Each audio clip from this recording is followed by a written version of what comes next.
AC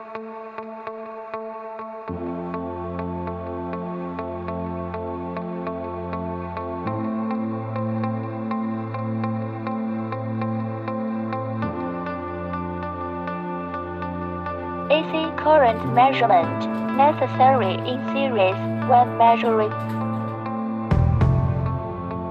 AC voltage measurement using transformer.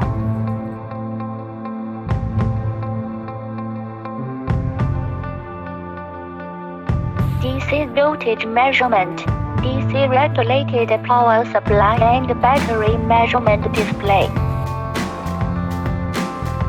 Diode measurement, positive and negative poles need to be aligned.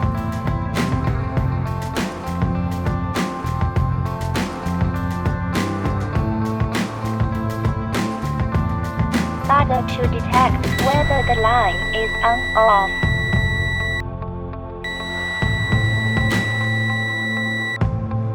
Resistance measurement, both sides can be measured.